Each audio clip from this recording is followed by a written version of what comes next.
Hello, everyone. My name is Brian Whedon. I'm the Executive Director of the Consortium for the Execution of Rendezvous and Servicing Operations, also known as CONFERS. And I'm very happy that all of you could be joining us for what promises to be an exciting couple of days. This morning marks the beginning of the 4th Annual Global Satellite Servicing Forum, an event organized by the consortium to showcase the amazing advancements happening in commercial satellite servicing and to provide a place where the stakeholders across the commercial satellite servicing community can come together to discuss technical, business, policy, and regulatory issues that impact the future of our industry. Before we get started, I'd like to take a minute to thank the sponsors. At the titanium level, we have Astroscale and Space Logistics. At the gold level, we have Space Able. We have 2 sponsors who have helped support the keynotes, as Voyager Space Holdings and the Space Infrastructure Foundation. We have additional keynotes sponsors who help sponsor Spotlight Talks, Orbit Fab and Lockheed Martin. 2 additional ones who have been gracious enough to sponsor the Breaks, MDA, and Aerospace Corporation. And finally, we have Space News as this year's media sponsorship. Thank you all for your support to both the consortium and to this event. This year, we have nearly 300 registrations for the Satellite Servicing Forum, representing participants from 24 different countries. It's really amazing to see this conversation growing, and also the growing international participation. It is what is a very global topic. To that end, I'd now like to introduce the chair of the CONFERS Executive Committee, Mr. Chris Blackerby, who's the Chief Operating Officer for Astroscale Japan, for his opening remarks.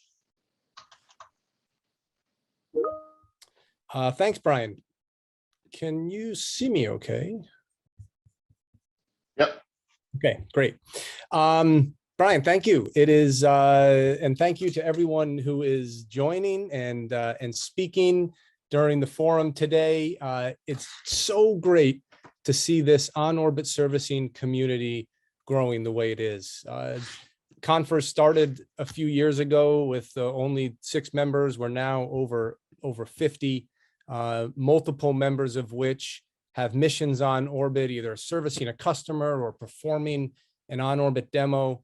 And it takes all of us who are here as attendees and members to continue to highlight all of the incredible work that the members of CONFERS are doing and that the members of the on-orbit servicing community are doing. And the XCOM is trying hard to continue to highlight what's happening, and we're so appreciative of the membership and so appreciative of the community. And so if you're here in the audience and you're not a member, let us know. Brian and I would love to talk to you. And I hope that everybody enjoys the lineup here. It's an incredible lineup this year that the team has put together. And even though it's getting a bit late in Tokyo, which is where I am, I'm getting excited to watch all of these great panels. The first speaker is, like me, drinking another cup of coffee and staying awake here at 10 o'clock. And that is Nobu Okada, the CEO and founder of Astroscale. And Nobu, I'm going to turn over to you to make some initial comments. Thank you, Chris. Hello, welcome everyone to the 2021 Global Satellite Servicing Forum. I am thrilled that we are going to spend 2 days discussing ways that on-orbit servicing, assembly, and manufacturing, which is awesome, will form the infrastructure of a thriving space economy. Let's think about parallels in highways here on Earth. The increased number of cars on highways did not keep us from driving. Instead, we have developed traffic rules, traffic monitoring systems, and road services. We need the same in space. Space needs norms of behaviors, SSA, and satellite services, including end-of-life services, active debris removal, inspection, refueling, life extension, and more. Over the next 2 days, we are going to talk about technologies, policy, and business cases of awesome market. And you are going to learn more about recent breakthroughs, such as space logistics, MEV missions, Astro Scale's LCD mission, and more will come. Awesome is revolutionary today, but it will be just a routine by 2030. So satellite operators, please pursue ways to increase your ROI and decrease risk through awesome. And government, industry, let's work together to create smart regulations and standards that empower the sustainable growth of space through awesome capabilities. And awesome providers, let's offer great value to our customers and partners. And everyone, awesome is a prerequisite for the sustainable growth of the space economy. So let's keep telling this and be reminded, let's pursue awesome. I look forward to what we will do in the next 2 days and the next decades. Let's work together. Thank you. Thanks, Nobu. A fantastic way to kick off what I know will be an exciting 2 days. Brian, can I turn it back over to you for some logistics? Thank you, Chris. Thank you, Nobu, for those remarks. Yes, before we get to our program, I do have a few housekeeping items to cover. Reminder that this meeting, both today and tomorrow, is on the record and will be recorded. The recording will be available to registered participants shortly after the meeting is concluded, and then will be made available publicly at some point in the future. We would like to make this event as interactive as possible, and many of our sessions do have a question and answer element where we'd like to hear what questions are in your mind, as opposed to our speakers and our panelists.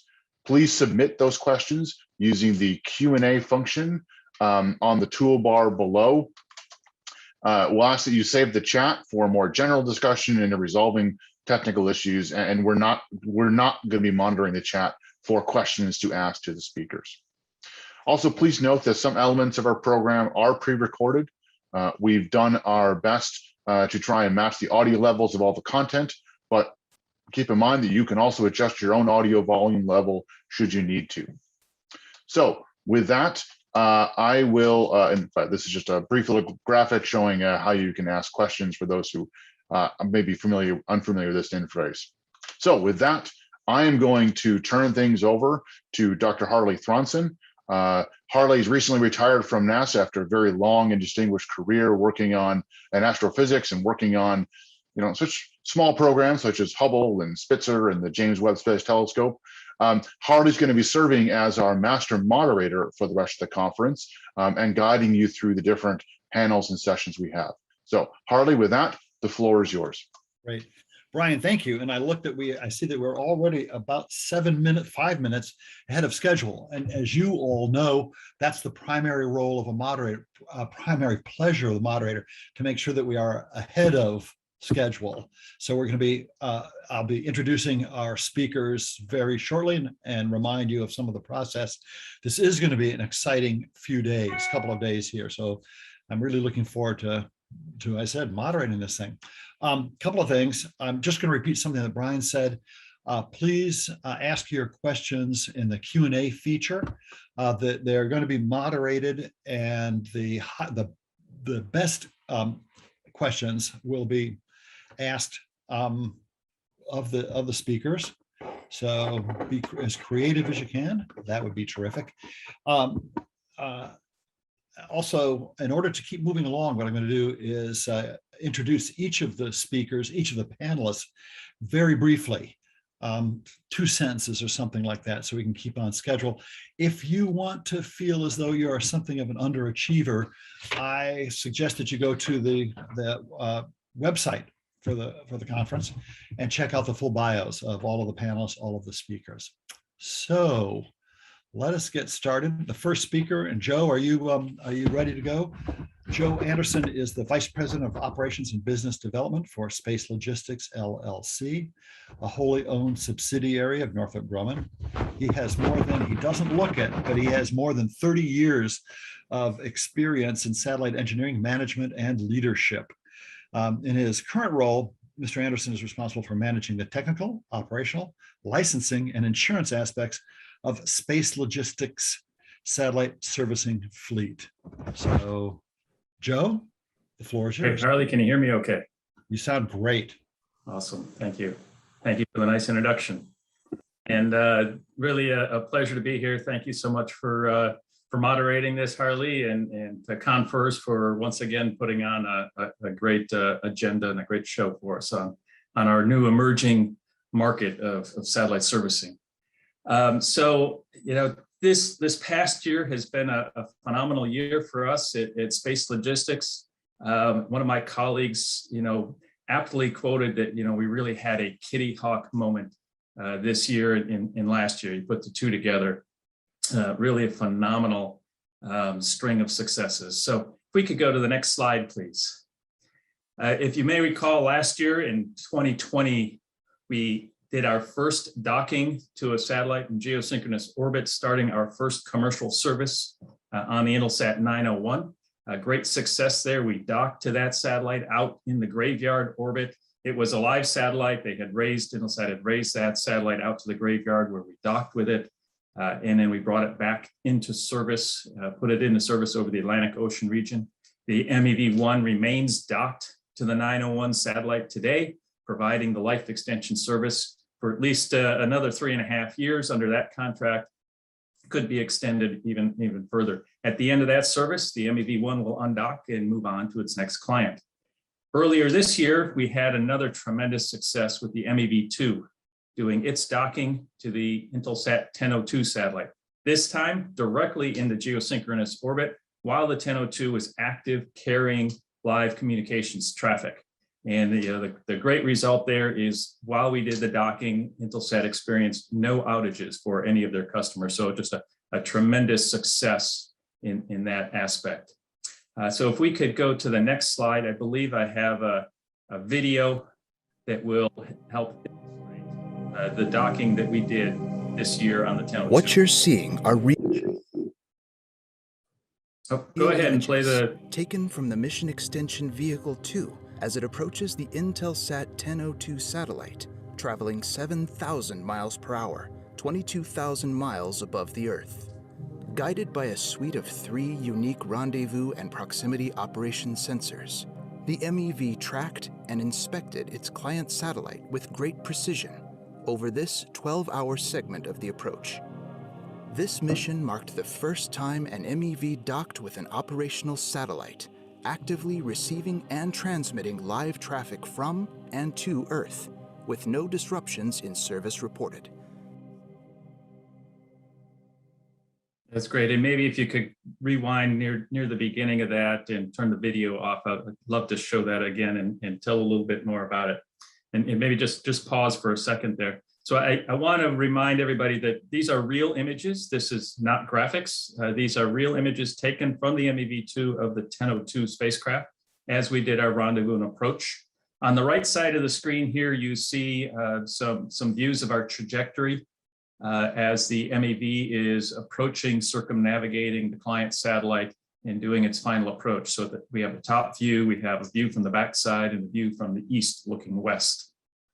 Just so you get some situational awareness there.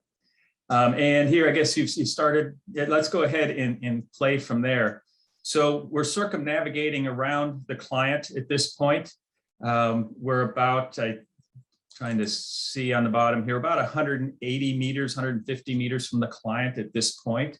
And you'll see as we come around the backside to our first waypoint that we call the far hold, where the MEV will stop and wait there for about an hour as we do some reconfigurations and then give it permission to move on to the next waypoint. So right here is that far hold waypoint, about 80 meters behind it. Notice the solar rays slewing on the client.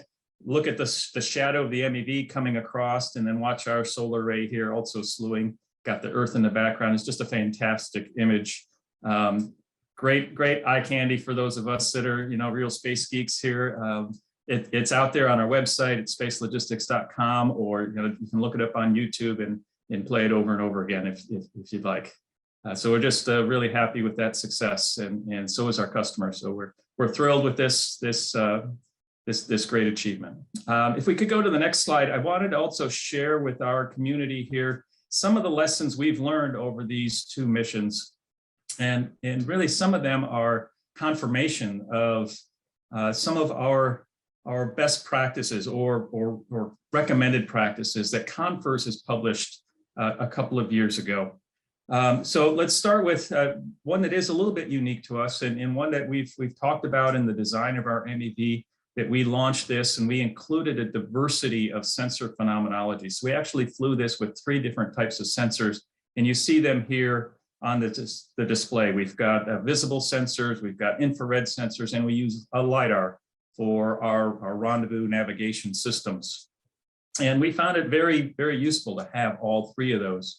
They really allowed us to operate through changing conditions and really broadens the mission capability of our vehicle, we feel. So that was one of our key lessons learned, is that was a really good idea to go forward with that. It helped through many different situations that we encountered along the way. The other key one, which also is identified, I believe, in our CONFERS recommended practices, is that we really need to assess each client vehicle, because each client vehicle is unique. It behaves in unique ways as you rendezvous with them and as you are docked to a client vehicle performing a service. So performing this detailed compatibility assessment is really crucial, and doing some accurate modeling of the RPO as you're rendezvousing to make sure you understand how this rendezvous and docking will influence the client satellite. Really important. And then another piece of this is we had included some planned calibration approaches on the first MEV, on MEV1, and we weren't sure initially if we would still incorporate that as we went forward with the second. But after MEV1, we identified that this was really a good idea, and so we did. We captured that lesson learned. We continued it forward on the MEV2, and that was really critical for us for achieving that phenomenal performance. We did not expect to be able to dock to the 1002 satellite and not have any customer outages. We were expecting some outages there, but because of this calibration approach and the very careful approach that we took to this, we were able to do that without disturbing the customers on that satellite.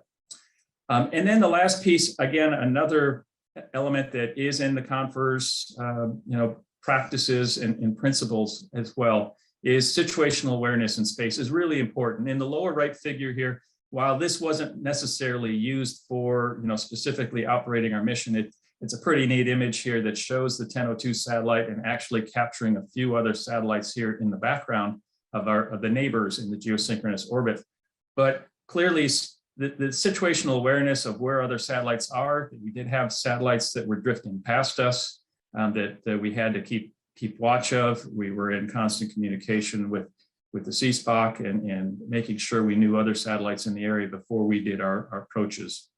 So that's really important as well, as that situational awareness in space, other objects around you, both for the service or in the client operations. So a few really, really important lessons learned. And if we go to the next slide, I just wanted to highlight sort of our space logistics vision and roadmap going forward. We've talked about MEV. We've got another satellite in the works here that'll be launching in 2024. We call it our mission robotic vehicle, and we'll talk more about that tomorrow morning at the introduction. But we also have a terrific roadmap. Even beyond that, we've already started on our generation 3 with the refueling and active debris removal. But going forward into in-orbit assembly and manufacturing further into the future, we think it's just a really exciting time in our industry, and looking forward to it all.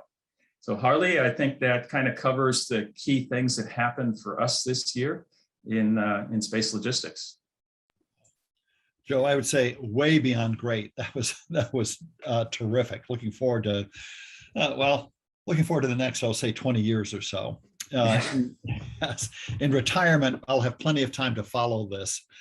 Any case, it is a terrific presentation. Okay, keep the questions coming. We've got quite a few.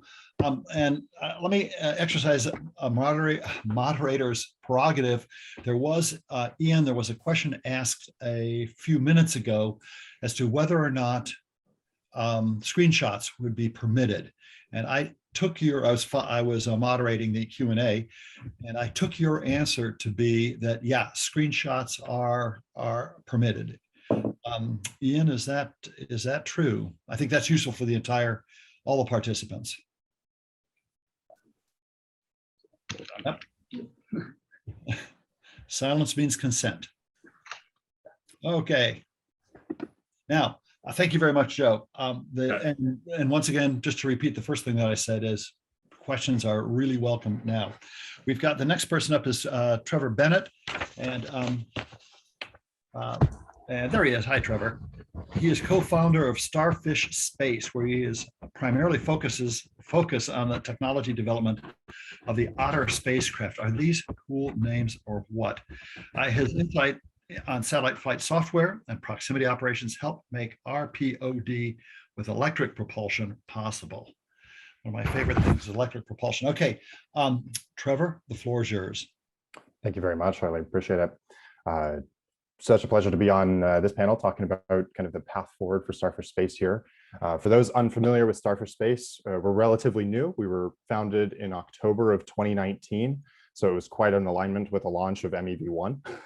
However, our kind of path forward here is satellite life extension and space debris removal, kind of a growing topic, and of course, well aligned with today in the conference at large, and then of course the CONFERS mission to kind of bring this into the larger economic market here.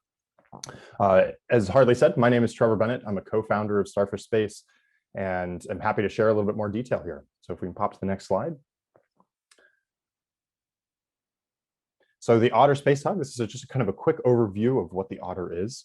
We're focused on a couple of key missions in our portfolio. The first is active life extension of geospacecraft. So as you saw some pretty impressive images of mission extension vehicle there, this is our kind of target market as well. The second market that we're looking at is space debris removal of low Earth orbit. This is constellation management. This is maintaining satellite orbits that as we see a proliferation of LEO constellations and others, we're just going to need some services that can go in there and kind of help provide kind of the maintenance of our orbital environment. And then the last component of this is we're really kind of building towards autonomous interaction in orbit. And this is where we see the future of space happening, is when multiple vehicles can interact rather than having these bespoke systems or ones that are kind of isolated once launched. And just kind of a sense of scale for Otter here, we've kind of put a representative geospacecraft there, and you can kind of see that our vehicle is much, much smaller than the traditional geospacecraft. So this is part of what we are driving towards is a smaller spacecraft that can grow and scale beyond just one-off uses here and actually find a large market of scale. So if we can head to the next slide here.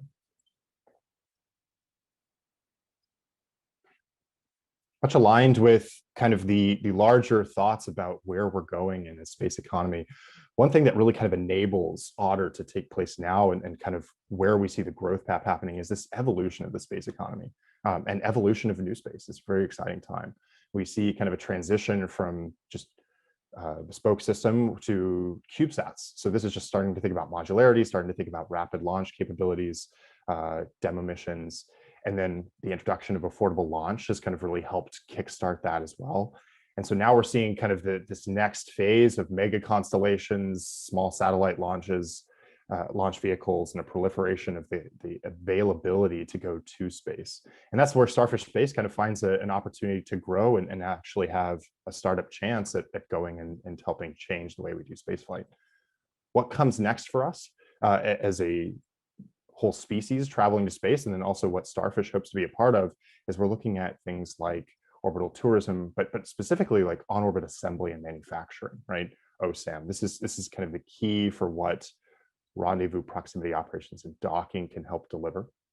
And even more so, we can go start doing things like traversing to other planets or kind of building infrastructure as a scaffold for the new economy that we look forward to seeing in space. And so At Starfish, one of our focus areas is really kind of building the autonomous robotics and logistics infrastructure for this future off-world economy. And so as we develop our technology for Otter, and as we think about the future, that's where our core niche is going to be.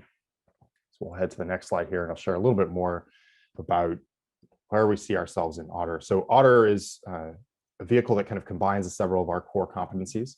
The first and foremost is our cephalopod autonomous onboard RPOD software. This is what allows us to do the complicated trajectories with electric propulsion and actually go provide these missions. And I'll talk a little bit about this on the next slide as well. Another thing that we are developing is our Nautilus capture mechanism. Nautilus is a multi-use capable and multi-surface capable capture device. So it allows us to be a little bit more versatile and target multiple different kinds of spacecraft and really be customer agnostic, which allows us to deploy into situations as needed rather than pre-fit or be locked into a specific configuration. And then overall, really kind of the ability to do this RPOD operations is what allows a small company to go and attempt this and actually build a foundation here. And so this is what's we're going to see as an industry grow, and we hope at Starfish to be a real key aspect of that is this RPOD, rendezvous, proximity operations, and docking operations capability. And so with that, to the next one here. Starfish is kind of an early believer in really like early testing, fail quick, fail often, and actually learn from it. So one of the things that we were able to do kind of on our initial funding, kind of a pre-seed round, was actually go put our software on a spacecraft and start flying that around. And so the Tenzing mission is where we're on board. This is really a complementary mission from a number of companies represented here today, but Orbit Fab, Benchmark Space Systems, Axion, Scout, and us, Starfish, are all on this spacecraft. It's about a 30-kilogram spacecraft that's built by Astrodigital. And what really is kind of interesting on this one is it has both chemical and electric propulsion on board. And so we're actually able to test our algorithms against multiple thrust capabilities. And what we really see this vehicle providing for us is a way of testing our initial algorithm development.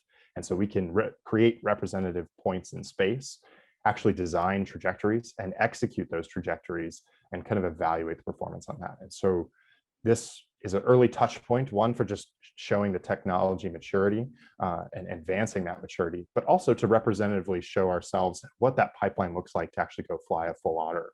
And so some of our key takeaways from this will be actually demonstrating our software, cephalopod software on orbit.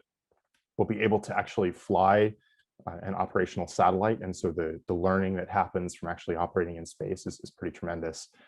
And then the last part is being able to validate our pipeline from simulation to deployment to post-flight evaluation. And so we're actually capturing all of that here early on and being able to build off of that for future demonstration missions and the Otter spacecraft at large. So we'll head to the next slide. It's worth giving credit to kind of the team that helped get us here. As a smaller company, a startup here, my co-founder and I, Austin, we both came from Blue Origin, but have backgrounds from Lockheed Martin, from other distinguished institutions, and we're joined by quite an impressive list of individuals from SpaceX, Blue Origin, across the industry, and James Webb, to help us get to this point. And what is really exciting, and we were able to announce yesterday, is that Starfish has closed its seed funding round for an additional 7 million. And so this team is going to grow rather rapidly here over the next few months. And we're going to go take on some more ambitious projects as we work towards the Otter spacecraft. So with that, that kind of concludes my my talk here today.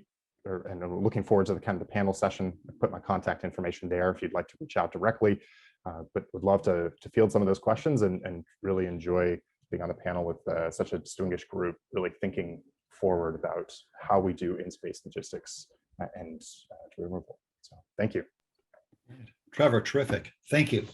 All right. Could I, once again, moderator's prerogative, there seemed to be, Trevor, there seemed to be a nautical theme. So in 15 seconds, can you explain where this is coming from? Yeah, absolutely. So we have doubled down on the nautical theme as well, but we see kind of the origins of life and the origins of how we're thinking about developing this new economy in space being tied to the ecosystem at large. And so We think of starfish being a keystone species in an ecosystem. We think about this space economy becoming a new ecosystem. We would like to be a contributor to that ecosystem. And so thinking about how all these creatures interact in our terrestrial environment and thinking about how that translates to space. Yeah, kind of interesting. And you're well aware of the fact that that otters eat cephalopods. Yes, yes. Fortunately, the cephalopod will be inside the otter, so maybe the theme holds. Okay, great. Okay, let's move on. Thank you, Trevor. All right, the next speaker is Harriet Brettel, and she is head of business. Head of business analysis at Atlascale, where she is working to develop commercial solutions to address the growing threat of space debris. No small challenge. Harriet also serves on the steering board of the Global Network Sustainability in Space and is chair of the Space Generation Advisory Council. So looking forward to your presentation. Harriet, the floor is yours. Perfect. Thank you so much, Harley. It's a real pleasure to be here today to talk about Astroscale servicing missions and activities.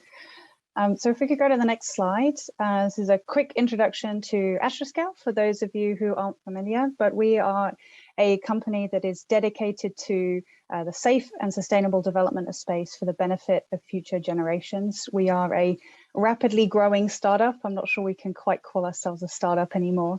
That was founded in 2013. We now have a team of over 200 staff across our global offices in Japan, the US, UK, Singapore, Israel, and we've raised just under $200 million to date to support our mission, which is really addressing, a number of key areas, bringing together innovative technologies, informing best practices, and improving the business case to really make debris removal and in-orbit servicing a reality for the future. If we go to the next slide, I'm going to jump right in to talk a bit more about the LCD mission that we have in orbit at the moment. So LCD, as with all good space missions, is an acronym which stands for the End of Life Services by Astroscale Demonstration Mission. This is the world's first end-of-life demonstration, which is aimed at proving the end-to-end debris removal technologies required to be able to safely search for, inspect, identify, rendezvous, and then ultimately deorbit prepared satellites and objects from orbit. The LCD mission is comprised of two spacecraft, our servicer and our client, which is effectively our dummy piece of debris. And it's fitted with a ferromagnetic docking plate, which enables our capture system to succeed in orbit. It was successfully launched earlier this year in March 2021, and we've recently completed the first test phase of the mission, demonstrating the release and capture of the client. So we're really excited to be able to learn from that first successful demonstration and plow on with the future demonstrations that we've got coming up at the moment. This was very much a kind of truly collaborative and global effort from across the team. So the LCD mission was designed, manufactured and tested in Japan, launched out of Kazakhstan and licensed through the UK Space Agency and operated out of the National In-Orbit Servicing Control Center in the UK. So we're really working across our global team to bring this mission to life. If we could go to the next slide, I think this is going to give us a little bit more information about the spacecraft themselves. So as I mentioned, we have our servicing satellite. This is what's going to be doing the capture demonstrations, and our client, which is our replica debris or defunct satellite. So we're launching those both together to show that we can test out the kind of end-to-end capabilities that we need for future commercial service. So if we go to the next slide, this shows the different phases of the LCD mission, and I'll kind of talk through where we are at the moment and what we've got ahead of us. So the servicer and the client were launched together. We then had our first test capture, which we completed in August. This is where we separated the client from the servicer and did that recapture, and I'll go into a little bit more about that in the next slide. But what we've got coming up next is really exciting as well. So each time we do one of these demonstration missions, we make it a little bit harder for ourselves to show that we can, under increasingly complex but also increasingly realistic scenarios, capture that client to enable the safe deorbiting for future missions and future activities. So the next step after where we're at now is to do our capture without tumbling using our autonomous rendezvous and proximity operations. The phase 4 will be making that one step harder, so capturing a tumbling client. So we will start that client tumbling and then be able to use our onboard systems to match the tumble rate of the client to the servicer and enable that safe capture. And then the final phase, we will be looking at effectively losing our client and using our onboard systems and sensors to be able to diagnose and search for that client and capture it successfully. And at the end, we will be reorbiting, closing out, passivating, bringing everything back down to burn up in the Earth's atmosphere and kind of having a net zero space approach to this debris removal demonstration. So if we move on to the next slide, I think this should have a little bit more detail about what we've done with the Phase 3A demonstration that we successfully undertook in August. So here you can see a small little kind of graphical illustration of what we did on orbit. The client was separated from the servicer for the first time and manually captured. So through this, we're able to demonstrate and validate both the magnetic capture system, but also the success of our Astroscale magnetic docking plate for use on orbit, which is going to be really crucial for those future debris removal services. And we're also able to validate and de-risk a number of critical areas. So as I mentioned, the extension and use of the magnetic capture system, the docking and undocking of the servicer and the client, the calibration of our rendezvous and proximity operation sensors and cameras, and then also working through with the ground system infrastructure and the initial RPO operational procedures. So we've been able to learn a lot even from this first demonstration that we'll be applying for the next phase as well.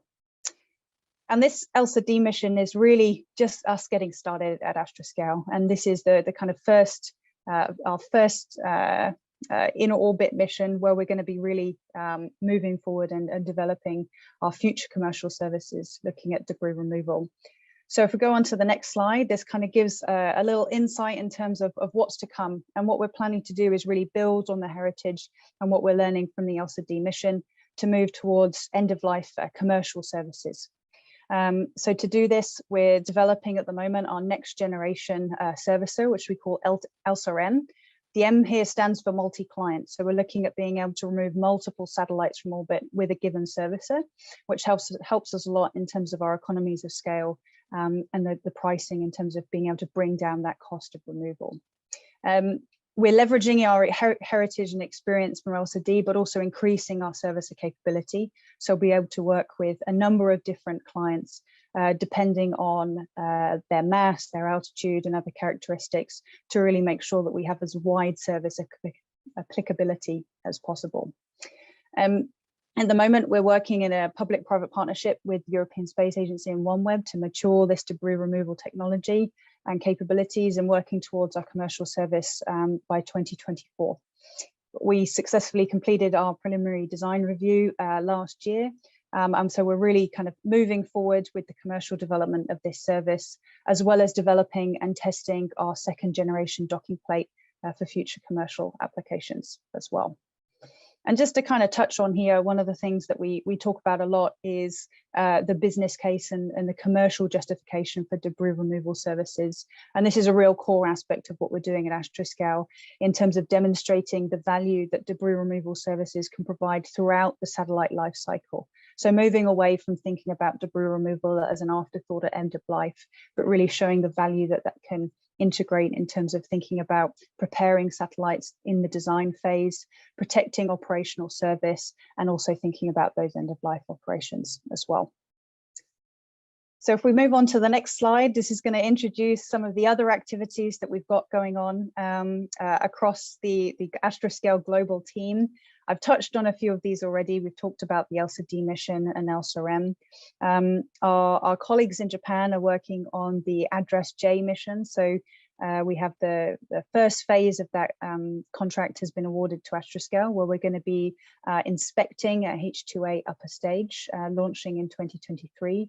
So this is a really exciting opportunity for us to scale up our technology to look at and inspect and get very close to a much larger object, with the plan to be moving forward to the second stage of that project, which would be the removal, ultimate removal and deorbit of that upper stage. We're also working, in addition to thinking about debris removal in LEO, we're also looking at life extension in geostationary orbit as well. So developing our life extension service, so-called Lexi, which will be able to provide life extension services in the future too. And all of this is enabled by our ground segment and operations teams that are working collaboratively to provide and enable these services. And I'll just wrap up with the next slide, talking a little bit more about the vision that Astroscale has in terms of in-orbit servicing. And I think this really complements what we've heard from Trevor and Joe in terms of that vision of what the space ecosystem is looking like in the future.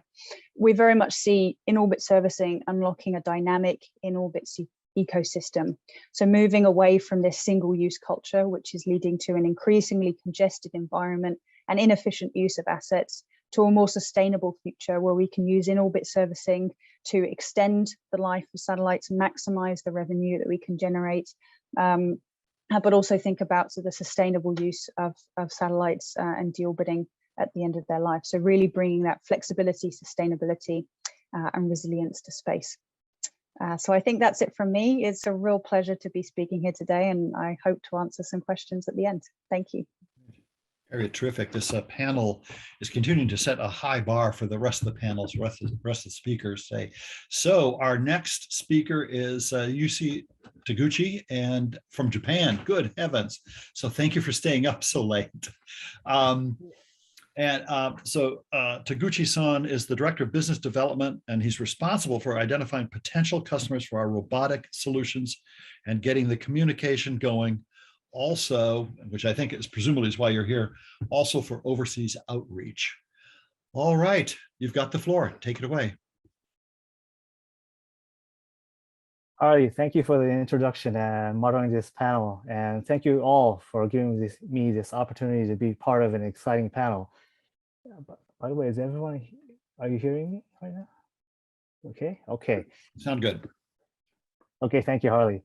We, Gitai, are a space robotics company aiming to provide an affordable and safe means of labor in space.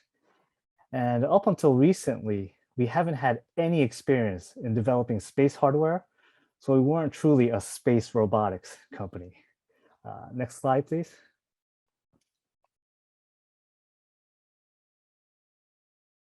Last month, we sent our first robot to space on SpaceX 23 to conduct a technology demonstration inside the ISS.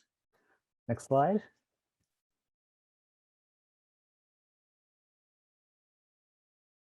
And we were very lucky that NASA found our tech demo to be a catchy one, and our Gitai S1 robot was featured as one of the payloads on the SpaceX Cargo Dragon. And next slide.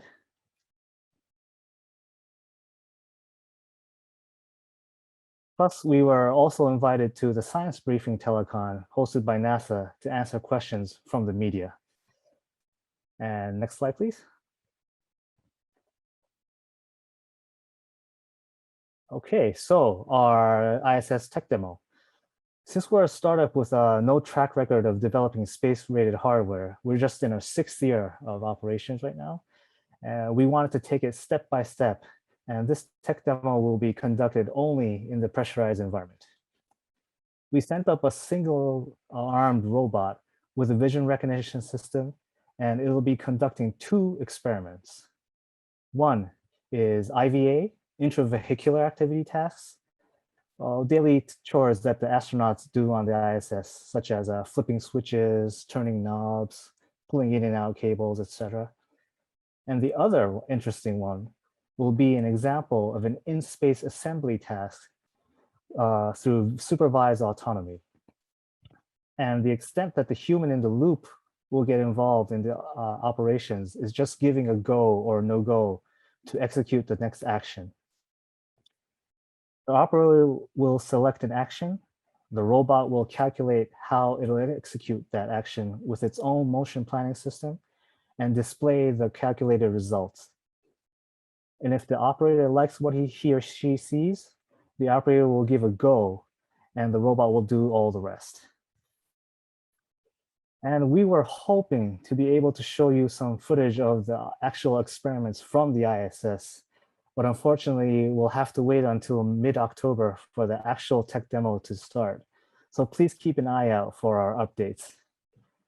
In place, I'd like to show you a video of a ground demonstration we did in our office. Next slide, please, and start the video. Okay. This is a ground demonstration of the in-space assembly tasks we did in our office, and it's running very, very fast because the whole operation takes over an hour. The tech demo will be conducted in the NanoRacks Bishop airlock, and we built a mock-up of it by ourselves in our office. You see the robot picking up small parts and putting them together to assemble a frame structure. And it's using the fiducial markers to recognize the exact position of each component.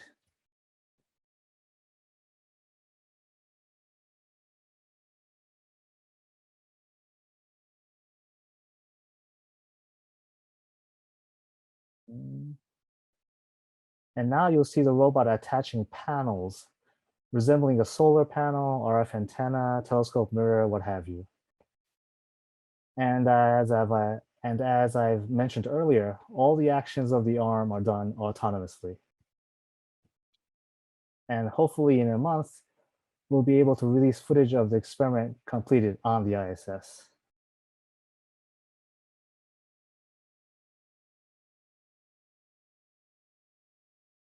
You can see here how the robot has the dexterity to use tools designed for people to use as well.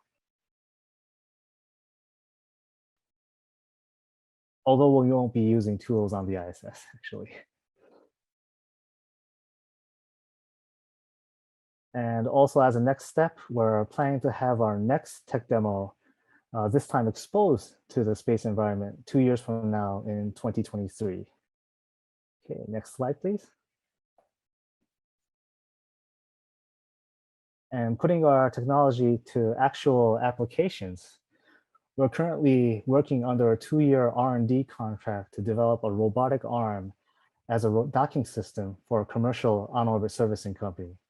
And unfortunately, I can't disclose any more information about this project, but what's notable is that we're already generating revenue through purely B2B activities. Next slide, please.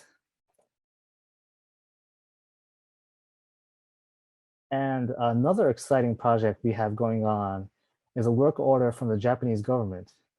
The Ministry of Economy, Trade and Industry, METI, issued a solicitation for the development of extravehicular general purpose robotic arm and hand technology. And Gitai, along with another company, was chosen. And it's projected to be a 3-year project with a total budget of approximately $9 million US. And under this contract, we will develop, number one, a general purpose robotic arm and end effector technology. 2, advanced and low load autonomous control software technology. 3, interface technology that enables the robot to change its end effector, or a so-called tool changer. And finally, we will reflect the on-orbit servicing market and standardization trends to the development plan and input the development results to standardization organizations such as CONFERS. And next slide, please.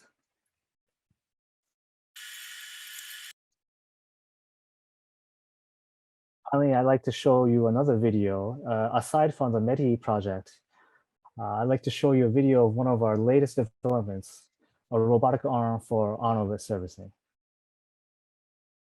You'll see here the robot moving a box, imitating a component replacement task. And please note that the operations here are all conducted completely autonomously.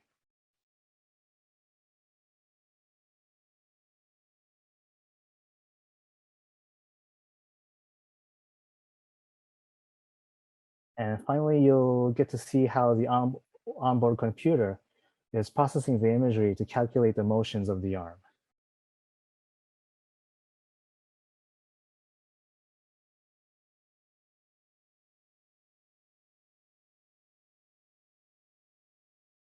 Maybe not as smoothly as I hoped for, but I guess good enough. Okay, and please keep an eye out on progresses as we release more and more exciting videos of our robots in action. Thank you for your time. Okay, great. All right. I wonder if thank you so much. And once we get a great panel, 4 interesting views of the future. And in fact, my first question for the panel will be for Harriet. And Harriet, you sort of answered this question in your second to last and last slide. So how do you see the on-orbit ecosystem evolving over the next 5 to 10 years or even beyond? Where do you see us, say, a decade from now? Yeah, I think it's a really exciting future, and I think it's great to see all these companies working on so many innovative technologies and missions to really push us towards that dynamic in-orbit ecosystem that I think we need to see in space. And I think that's what is going to be really exciting, is that development of moving beyond, the single use of satellites to be able to remove, extend, repair, upgrade satellites in orbit. So we're starting to see that already. We're starting to see satellite operators and manufacturers prepare for future servicing in mind, which is really encouraging. And so over the next 5 to 10 years, what I expect us to see is a real growth of those capabilities that we'll be able to take into account that preparation as design. So that really starts with, what are the core technologies we need to make that reality? And we're focusing at Astroscale on debris removal and life extension. By being able to safely rendezvous and dock with a client, that really serves as a springboard to open up this whole, additional suite of in-orbit servicing capabilities that we're going to see expanding in the future. Okay, unmuted myself. Okay, great. A little personal question. You said one of your operations sites is at Harwell. Am I remembering that right? That's sort of across the street and down the block from what used to be Rutherford Labs? Yeah, that's correct. Nice part of the world. A fun fact to know that Rutherford Labs was the site of the first fully developed science and structural design for what became the James Webb Space Telescope. The JWST was originally a European, and of that primarily UK concept. All right, so thank you, Harriet. All right, let's see. So I'm going to try and get questions for each of you.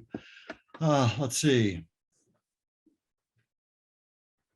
Oh, this is for Taguchi-san. Your tech could be leveraged in the vaccine development sector.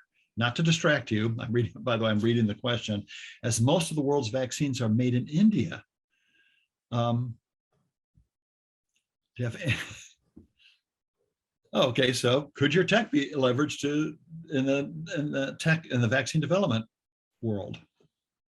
Well, surely yes. And actually, we've been getting lots of interest for terrestrial applications, such as one thing big in Japan will be like decommissioning nuclear power plants, or even deep sea research.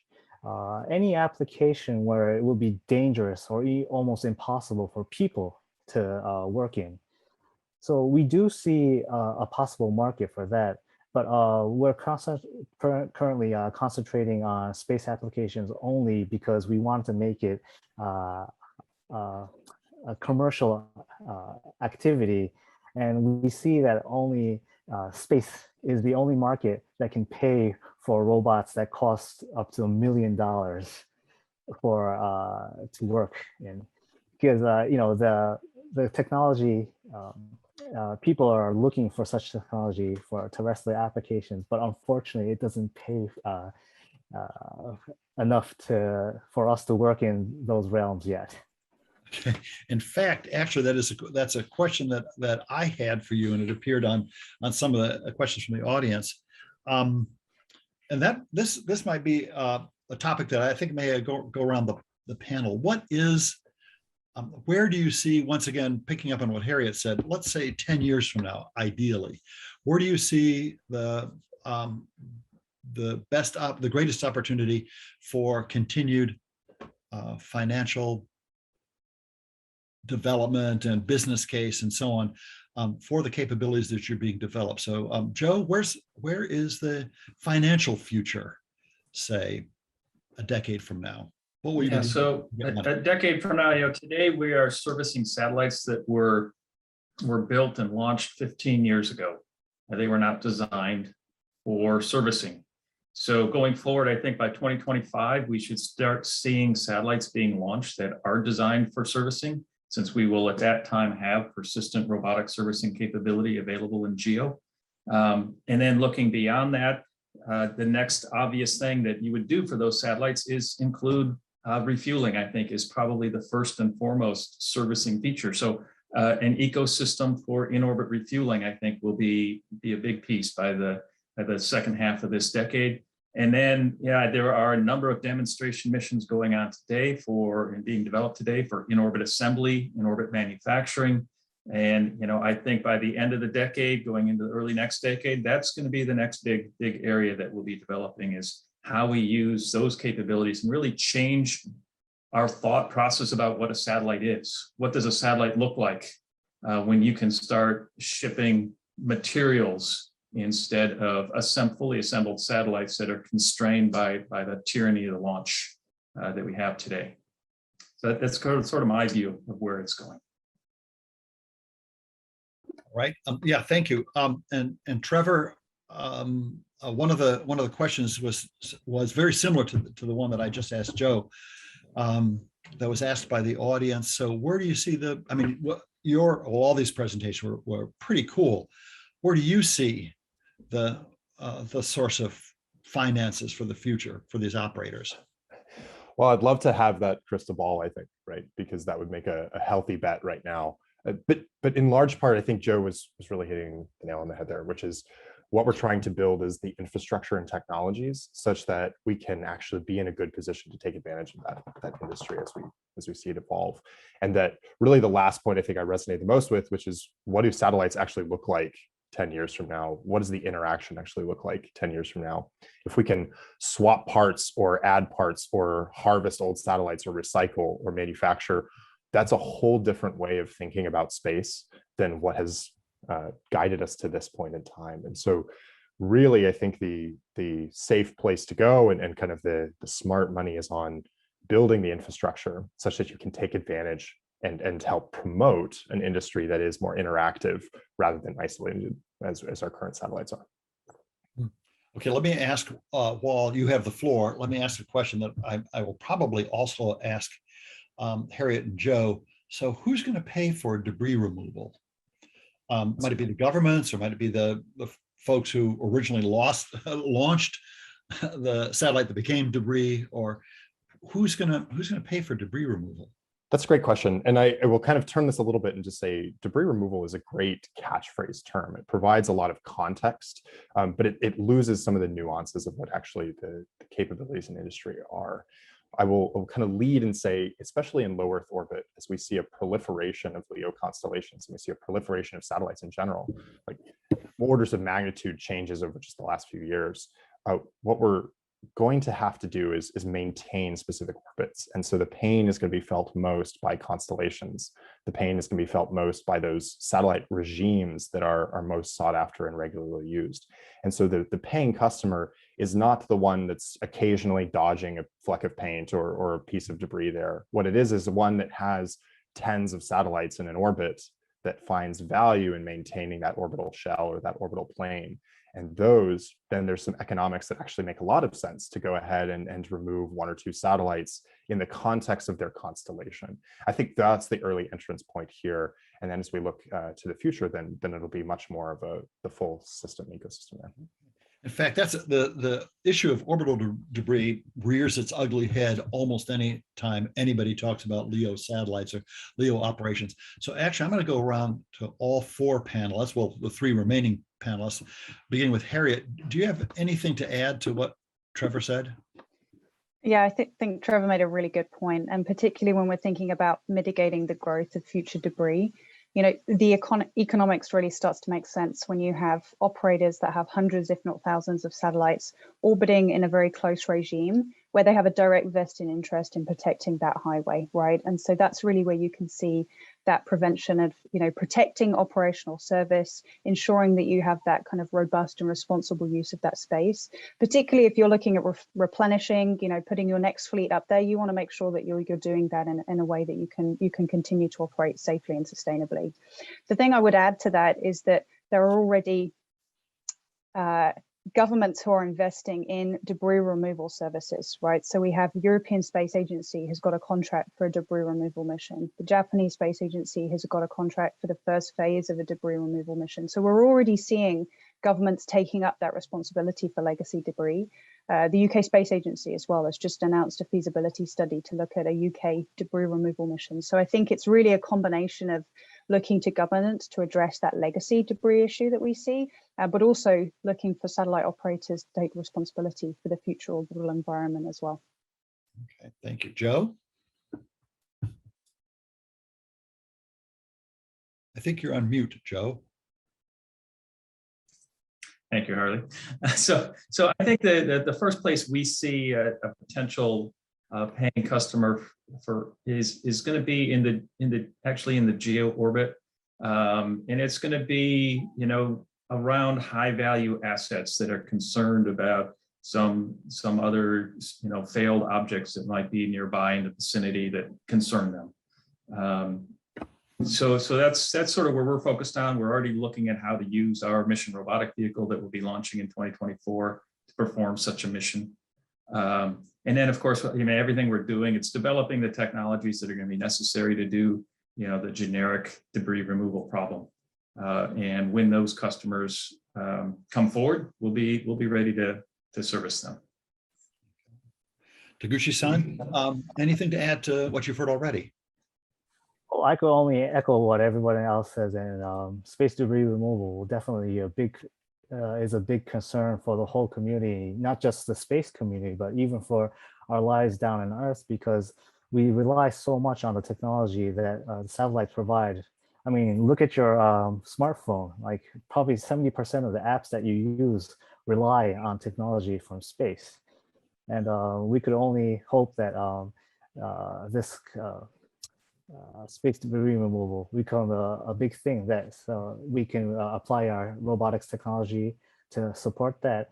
And maybe even in the future, when it becomes more feasible, we might be able to actually reuse the collected satellites and manufacture something else from there. And basically some serious recycling, space recycling. Exactly, yeah. There's been a lot of progress in terrestrial recycling. Still a lot of challenges ahead, but yeah, I mean, there are some, it's obvious that there's some terrific resources floating around out there that probably could be put to good use, which leads to my next question. And this is, I think some of the questioners touched on this. So I'm not sure which of the four of you would be the best position to answer this question. So raise your hand if you'd like to answer. In terms of human-made resources out there, by far the biggest resource is the International Space Station. Eventually, it will reach the end of life.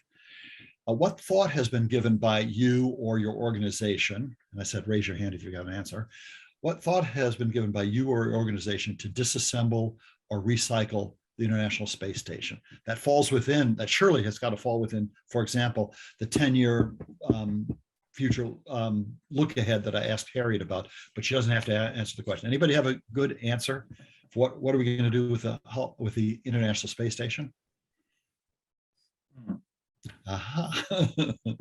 Okay, we'll move right along. Well, Harley, I mean, we've given it some thought, right? We haven't put in a great deal of effort into that problem yet, but clearly that's something worth continued investigation, right? What are we going to do with it? Is NASA going to continue to fund in some way the extension of it? I don't know that we're really certain yet when that station gets disassembled. Right. Does it get fully disassembled? Does it get put into a commercial use, right? There's still a lot of, I think, uncertainty about that future. That it's a little premature for us to be going too full bore at studying that. But we know eventually it's going to have to reach its end of life. Eventually it will, yeah. It is a low orbit, and the orbit is decaying, although of course it gets reboosted, but the orbit is decaying. So eventually, and purely a personal comment, given the length of time it takes to develop capabilities, my guess is the capabilities for disassembling or reusing or recycling the International Space Station have got to be being developed about now.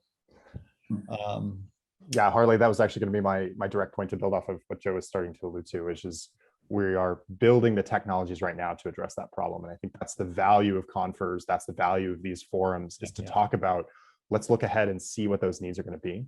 But then let's also build the market now so that there's an incentive to continue to grow those capabilities. And so have the capabilities ready when the yes. Right. So the thought that we're giving to ISS is that is the future where we want to be able to address that problem and have a technical solution at the table of the discussion. And to do that, we start now with what we're doing. Okay. And Harley, another one that's probably close to your heart is, Hubble is another one that's reaching the end of its, operational lifetime. And, eventually we'll either have to be repairing that or we're doing something to help it maintain its orbit as well. Right. I believe the current plan for Hubble is boosting into a much higher orbit. But your general point, Joe, is a good one. There's a bunch of stuff up there. Yeah. So going on, a friend of mine, colleague of mine, Dallas Beanhoff, is asking Taguchi-san, what is the response time for the planning cycle from operator task input to receiving the plan to approve? I guess that's a question of what is the human overhead like for your system? Well, in terms of the tech demo that we're going to have next month, we're fortunate to have the capability, the infrastructure that the ISS provides, and we have our own onboard computer at the shoulder of the arm. So we have a substantial amount of computing power. So it's, the result that we see through the motion planning system is almost instantaneous. And in terms of communication delay, between the ISS and the ground operations, there's at least a 1 second one-way trip of delay between the ISS and the ground, so about 2 seconds round trip. So that's why we basically want to do the operations with autonomy. But we are also going to test some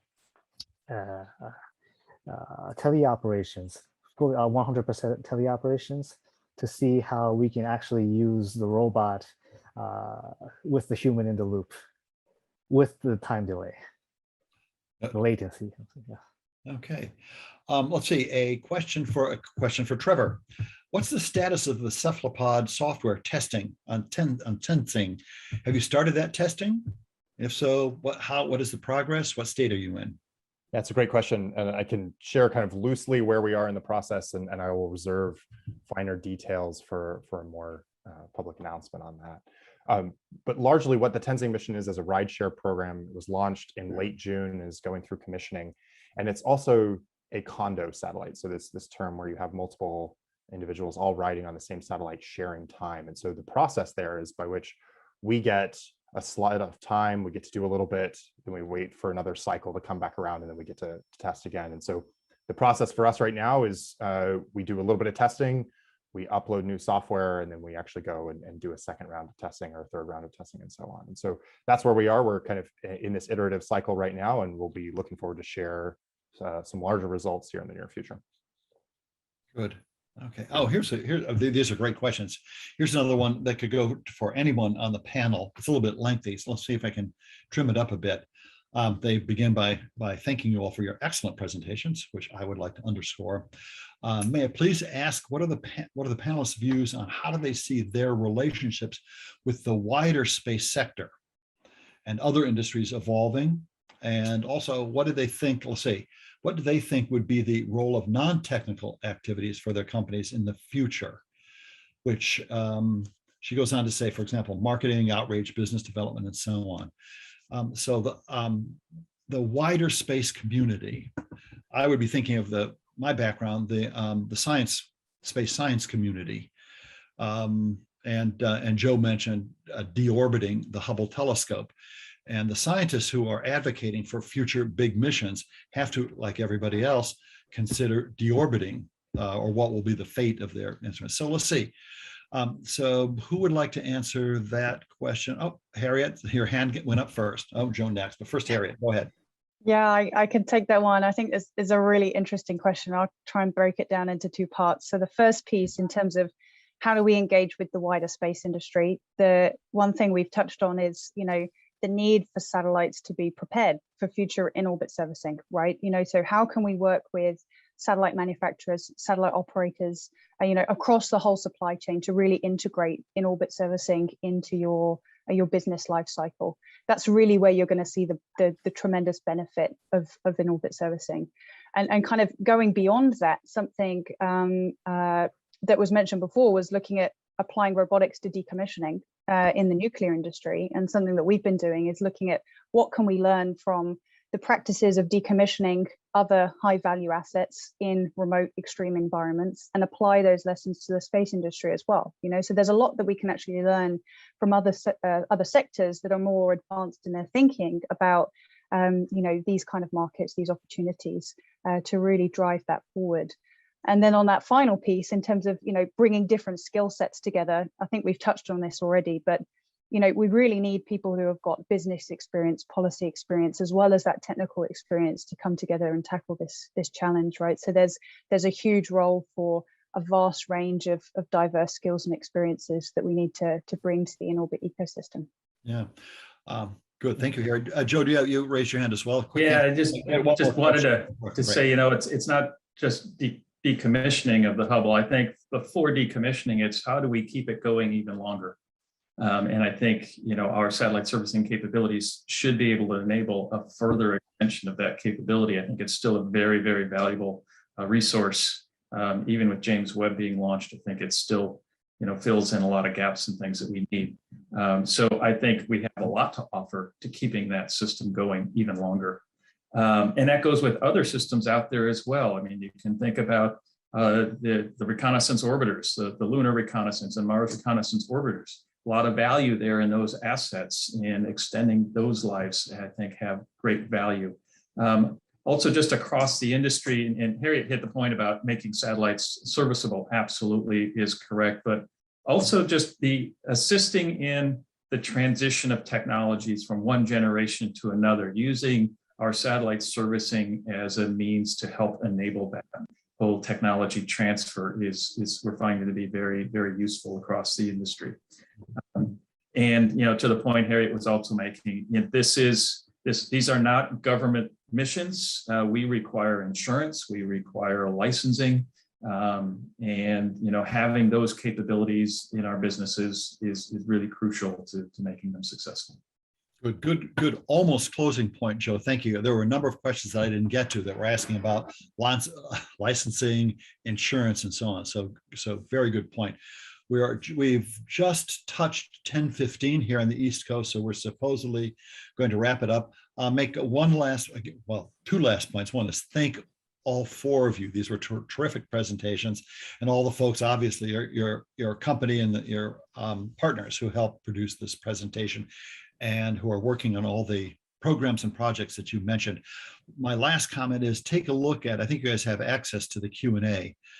Take a look, Tammy Brown from Goddard made a link. I didn't have a chance to take a look at it, but I can tell from the URL what it's about. Take a look at the link that Tammy put on the Q&A. That might be relevant to some of the things we were talking about in terms of ISS replacement. All right. Thank you guys. Thank you all. Thank you, folks.